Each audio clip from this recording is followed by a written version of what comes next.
Now to GMA Health Alert, a just released study that finds that engaging in a brain game could lower your risk of dementia.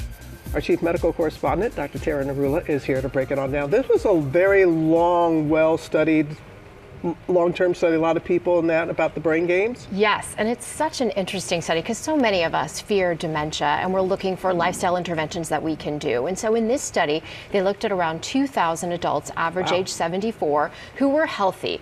And then they put them into 3 different cognitive exercise training groups. One group got reasoning exercises, one got memory, and one got what's called speed processing exercises. They then looked at Medicare claims data over the next 20 years to see who developed dementia.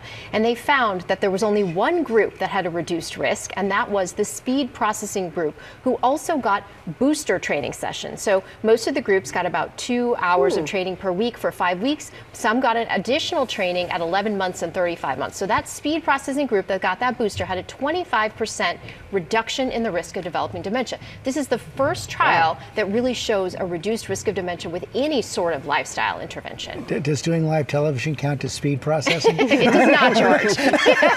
Wish it did. Yes, right. So what does? Right, so speed processing, you may not have heard of what that is, but essentially it is a computer program that focuses on the speed and accuracy of visual information processing. Now, it's a computer program that's going to adjust or adapt to you. So the more you do and you do well, you're going to get more challenges. If you don't, then it's going to get a little bit easier. This was developed by 2 researchers, and it's patented. It's now part of an app or a website that you can go to called BrainHQ. It's called Double Decision. You can actually go on there and you can either subscribe to this app and do the double decision if you look up the name of the study, which is called Active, and you can get sent the ability to do this at 2 hours per week, which is roughly what they did in the study. And so I did it yesterday just to kind of see what it was. And so, for example, it will show you a screen with different colored butterflies. Let's say 2 of the butterflies are the same color, one is different, and it flashes them at you, and then they go away. And then you have to remember exactly where you saw the 2 same butterflies and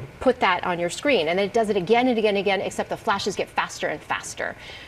So you can do it on your phone, you can do it on a computer. It takes, 5 minutes. So what does this all tell you, Dr. Narula, about the, because we all want to fight the risk of dementia. What does this tell you? I think it's really hopeful because it tells us, again, what we have learned, which is that the brain is plastic. It is not fixed, that we can use training exercises like this to rewire it. And that this speed training, for example, they think actually changes the function, the structure, and chemicals in the brain. And they think it does this because it follows a neuropsychological principle called Hebb's Law, which says neurons that fire together wire together. And it's this idea that you're activating all at the same time multiple different areas in the brain in a synchronous fashion. And somehow that's really building and strengthening these pathways, and it's buffering against the development of dementia.